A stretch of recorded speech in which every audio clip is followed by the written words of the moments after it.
We're tracking all of this with NBC News senior White House correspondent Garrett Haake, the New York Times chief White House correspondent and NBC political analyst Peter Baker, and MSNBC legal correspondent Lisa Rubin. Garrett, this DOJ subcommittee hearing that we're monitoring is part of the Oversight Committee. Musk faced questions about lack of transparency and oversight yesterday in the Oval Office. How's he responding?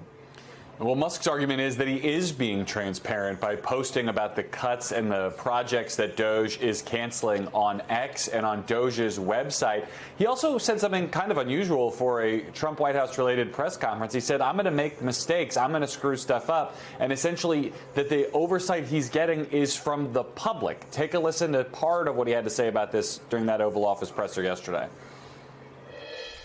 It's not draconian or radical. The people voted for major government reform. There should be no doubt about that. That was on the campaign. The president spoke about that at every rally. The people voted for major government reform, and that's what people are going to get. They're going to get what they voted for. It's not like I think I can get away with something. I'll be scrutinized nonstop.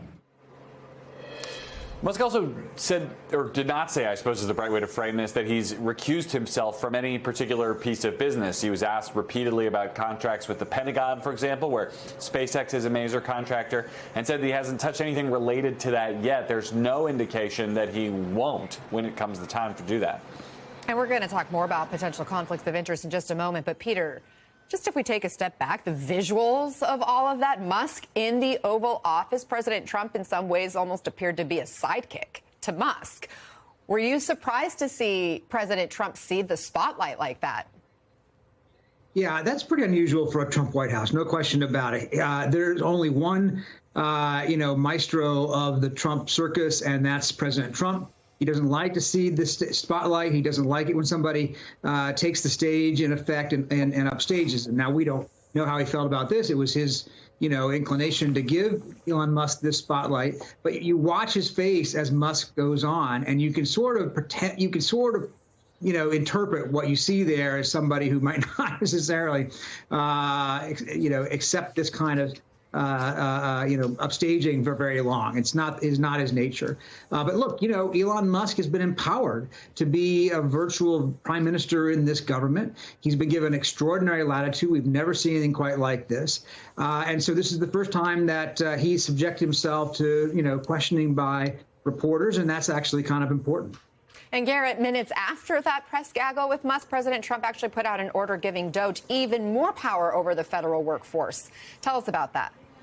Yeah, this executive order is in the form of a memo, essentially instructions for agencies about how they should look at their workforce after this hiring freeze that exists now ends. It suggests that any agency can only replace one person for any 4 people removed during this cutting process that's going on now. And it also calls for continued large-scale staff reductions. The memo says that the goal here should be to dramatically reduce the civilian workforce for the federal government, and that agencies should look to do so by any legal means available to them, and that they should clear this process through their DOJ representatives. So this blitz that we're seeing from Elon Musk and his team doesn't appear to be fading away anytime soon on it. The New York Times points out that Musk could actually profit from some of these moves to hobble or downsize agencies. At least 11 federal agencies that have been affected by those moves have more than 32 continuing investigations, pending complaints or enforcement actions into Musk's 6 companies. So, Lisa, a Republican Congress seems unlikely to really put the screws to Musk and Trump over all of this. But I'm just wondering, are there other legal levers in place to prevent this kind of self-dealing in scenarios like this?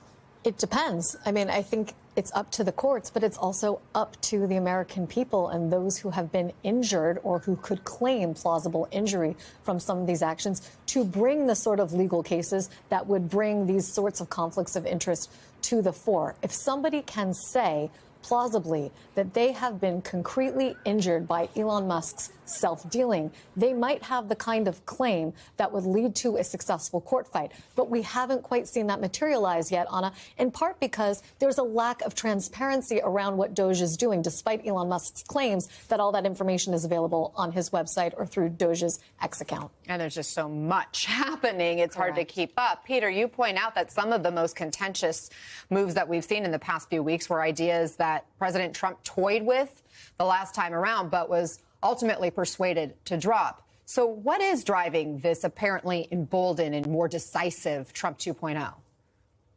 Well, look, President Trump came out of his first term convinced that he had made mistakes when it came to personnel. That's the only mistake he's ever actually really conceded.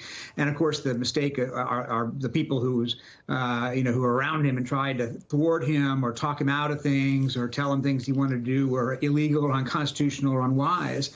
This time around, he has a better sense of himself and his presidency. He knows a little bit more about what he wants to get done and how to do it. Remember, when he came to office 8 years ago for the first time, he was the only president we'd ever had in history who hadn't spent a single day in public office of the military. So it was all new to him, and he surrounded himself by people he didn't really know, many of whom were actually establishment Republicans who didn't think that who viewed their jobs as trying to keep him from going too far. Now he surrounded himself by people who are more like-minded, who have their own, very sometimes extreme ideas about how things should be done. And they're not only, enabling him, they're encouraging him. Again, we're watching this hearing that's underway, the DOJ subcommittee in the House. We'll let you know if there's anything that really pops from this. But, Garrett, just in the last 24 hours or so, Trump's fired another watchdog. We've learned he's shuffled around the ICE leadership positions. Get us up to speed on some of these moves.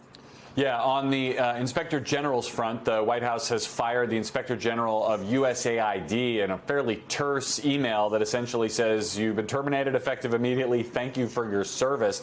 That Inspector General had just published a report about the effects and the both real and human costs of the rapid downscaling of USAID and its mission. The White House hasn't commented on that, but presumably with their intent to fold USAID into the State Department, they view any work done by that IG could probably be handled by state.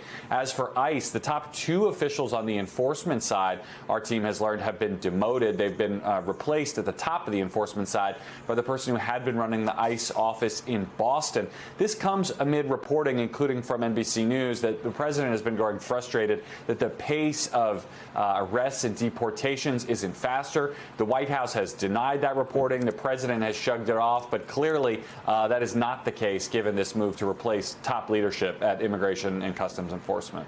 And Lisa, for those keeping track at home, the Trump administration is now facing more than 50 lawsuits to some of these actions that we're seeing. And in fact, judges have paused, halted, or reversed at least 9 Trump policies. Here's how the president reacted yesterday. And it seems hard to believe that judges want to try and stop us from looking for corruption. And it seems hard to believe that a judge could say, we don't want you to do that. Well, so maybe we have to look at the judges, because that's a very serious, I think it's a very serious violation. I always abide by the courts, always abide by them, and will appeal. I always abide by the courts, will appeal, also criticizing the judges. Your reaction? I am somewhat comforted that the president is saying that I will always abide by the courts. Certainly the American people now have that representation, and they should hold him to it. There is also an escalation by the Department of Justice right now in fighting back against some of those pauses that you were talking about. We're seeing them, for example, in one federal appeals court fighting back against a broad temporary restraining order on freezes of federal funding. They are also fighting back hard against the temporary restoration of one of the officials they fired, the head of the Office of Special Counsel, in another appeals court. So one way or another, some of these issues are going to percolate up to appeals courts and perhaps beyond fast. One other thing to look for today is the confirmation hearing for Todd Blanche, who will be the number 2 at the Department of Justice. Senators may ask him about his role and his view of the Department of Justice, because they are the defense team for any federal agency that is sued in some of these cases about the executive actions that President Trump has taken. Whether or not he views himself as a constraint on DOJ and how he sees that is something I think we will see explored today, Anna. And we're going to take some of that confirmation hearing, which is scheduled to get underway in just about 5 minutes or so. Todd Blanche, the number 2 at the Justice Department, his nomination will be before the Senate Judiciary Committee. But we are hearing from Justice Sotomayor weighing in on this brewing conflict between the 3 branches. Without mentioning Trump by name, here's what she said. Our founders were hell-bent on ensuring that we didn't have a monarchy. And the first way they thought of that was to give Congress the power of the purse. court decisions stand, whether one particular person chooses to abide by them or not, it doesn't change the foundation that it's still a court order that someone will respect at some point. Lisa, we were just discussing how some of these appeals could end up back at the Supreme Court or up to the Supreme Court. Given the current makeup of the court, would you expect President Trump to end up victorious? It depends on what the issue is. For example, on this issue with the Office of the Special Counsel and his removal powers, the president has a very broad view of his ability to remove anyone at any time for any reason whatsoever, from federal employment, from Senate confirmed positions to the lowest level civil servants. That's certainly going to be tested. I think this is a court that will increasingly endorse his ability to do that. Where it comes to DOJ, on the other hand, that's anyone's guess. This is a new federal agency that essentially has been propped into the role of the United States Digital Service.